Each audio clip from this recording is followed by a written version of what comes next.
today's home buyers don't just want homes, they want intelligent living experiences. And for enterprise players in real estate, design, and home solutions, AI-powered automation has evolved from premium feature to powerful driver of growth and differentiation. Smart homes are no longer a future, they are the expectations. I am Sonam Chawla from Economic Times AI, and today we are at IoTify, where innovation meets smart manufacturing. We are going to witness how AI is revolutionizing production and development in this cutting-edge company. Come on, let's dive in and meet the team. We have with us Arpit Chhabra, the visionary CEO of IoTify. He has an experience of 20 years in appliance industry. So Arpit, to set the stage, please let us know what IoTify does. So Sonam, at IoTify, we work with a lot of brands in home appliances space and help them with design, manufacturing of electronic PCBAs for various categories such as air conditioners, water purifiers, geysers, smart touch switches, and we are in fact the only company in India who is manufacturing Wi-Fi and Bluetooth modules in India. So in a nutshell, we are focusing on localization of PCB assemblies in India. Over the last 7-8 years, we have helped our brand partners in localizing over 200 plus PCBs that they were either importing from countries like China or taking help from their head offices in other countries. So net, we are the superpower behind a lot of brands with respect to providing them electronic PCBs. So Arpit, in your view, how AI is reshaping the smart home landscape, especially in Indian context? So that's a very interesting question, because if you really look at India as a market, we are very, very cautious of what is the value that we get from any expense that we make. Now, if I take example of, let's say, air conditioners as a product, we want perfect cooling, but we want minimum electricity payouts, right? So, as an example, what AI does is it understands your usage behavior, your sleep patterns, and tries to optimize energy utilization while giving you the perfect cooling experience.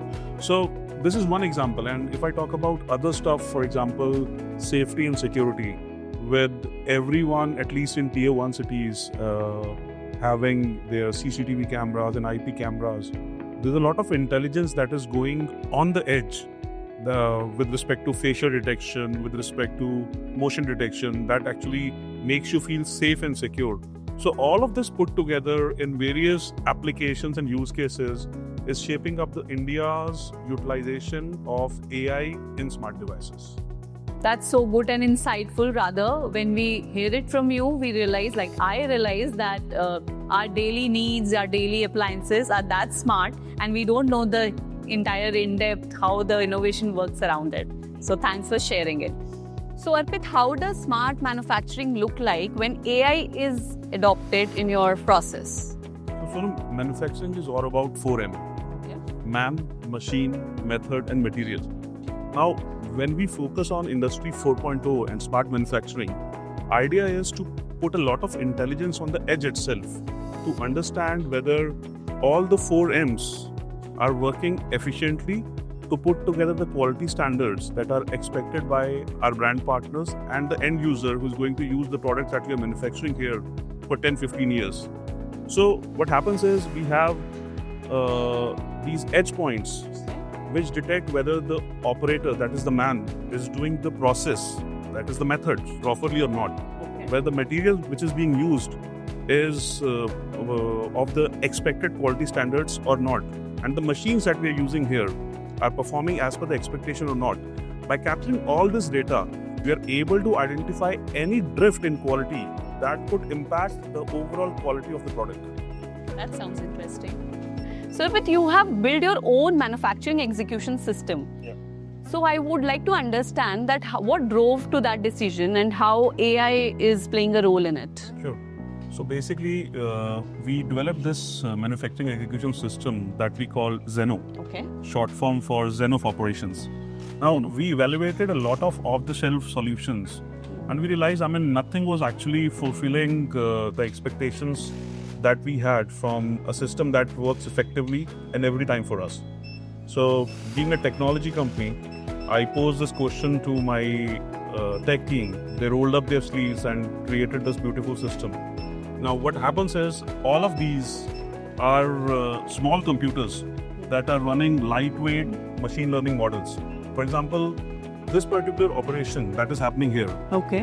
if there is a issue that is being reported by the operator or the system or the machine learning model itself, it would highlight that to the operator so that the operator can understand that something is wrong, Okay. and he or she can highlight that to the line leader. So operator would come to know immediately that. Because anything which is a miss on the process side, Okay. these machine learning models that are running on this system itself, they give a prompt to the operator All right. that the process has not been carried out completely or perfectly. So nothing rolls to the next stage Okay. until unless the system prompts that the process that has been conducted is as per the desired SOPs. All right. So if I'm understanding it correctly, the ML is designed in a way that the operator would come to know if he's done any mistake or if anything is missing in the whole process. Oh, that sounds interesting. I mean, that's Prompts great. are there so that any human errors are not passed on in the product itself. Okay. So that gives a clear picture of how, the smart systems are evolving and they have actually integrated in their manufacturing unit. Yeah? Okay. So Arpit and Smriti, we would like to know that what measurable outcomes have you observed after integrating AI into your manufacturing processes, whether it is efficiency, cost, or decision making? Sure. So let me start with the process adherence itself. By ensuring use of Zeno, we have got 100% adherence to the process itself. Okay. So that means, no operator would be able to perform a step differently. Everyone performs the step the same way because Zeno prompts the operators to perform the steps similarly. Now, secondly, coming to the point with respect to efficiency. In terms of efficiency, we have seen an increase in efficiency of 21% Oh, that's a good. before Zeno and after Zeno. Yeah. So what that translates to is we are able to provide more cost competitive products to our brand partners so that it makes decision making on the financial side easier for them. And in terms of quality control, what we are buying in terms of raw material, all the inputs that are captured using Zeno, we understand which are the makes that are working perfectly, defect free. So it helps them make those decisions with respect to selection of quality of products very easy and intuitive as well. Okay, so that's not just efficiency, cost, and decision making, but even consistency that you just mentioned. That's right. Yeah, basically, quality is just about consistency. So, yeah, we cannot achieve quality without having a consistent approach to a situation or a thing or a process. So another in-depth analysis on how AI has moved the industry. Yeah. So, just to add to what Arpit mentioned, we are using these lightweight machine learning tools to ensure pokayoke. Pokayoke is a Japanese word for foolproofing. So basically, it's that foolproofing that operator A missed some step, the card reached operator B, and operator B gets prompted up that there's a prompt that this card hasn't performed the last step. So it's the foolproofing of the line or the pokayoke of the line. AI is helping in no error Yes. concept. Yeah. That's right. So, but please shed some light on how does your team design and develop to turn AI insights into usable consumer features? That's a very interesting question. I have a different take on it. So, what we believe thoroughly at IoTify is that AI is not a feature, it's a tool.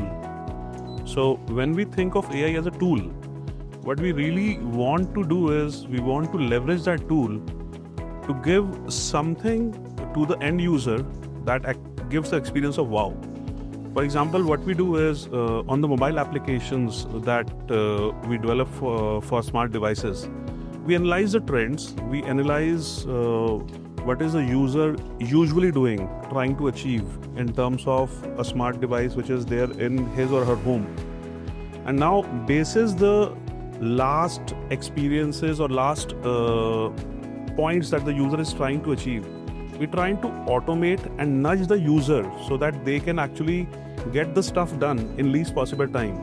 So when we think of AI as a tool, we are able to carve out ways so that user is able to complete the journey in least possible time with least possible friction. So this is how we actually use AI as a tool to deliver something which is useful, which saves time, and which again gives a pleasurable experience to the end user. Yes. So that makes actually AI smarter in every way. Yeah. Yes. That's So AI is not a feature, actually it's an enabler. Absolutely. Yeah. Absolutely. Rightly said, Smith. So what's next in the world of AI as when it comes to smart homes and automation? Anything you're watching next or investing in as a So tool? interestingly, a lot of system on chips, SoCs, which are very powerful and which give you a lot of value addition on edge computing, and AI and ML models that run on the edge are being developed across the globe right now. So what we are focusing on is one, HMI interfaces, human machine interfaces, as well as SoCs which give you more throughput on the edge. So idea is that you need not be connected to the cloud all the time.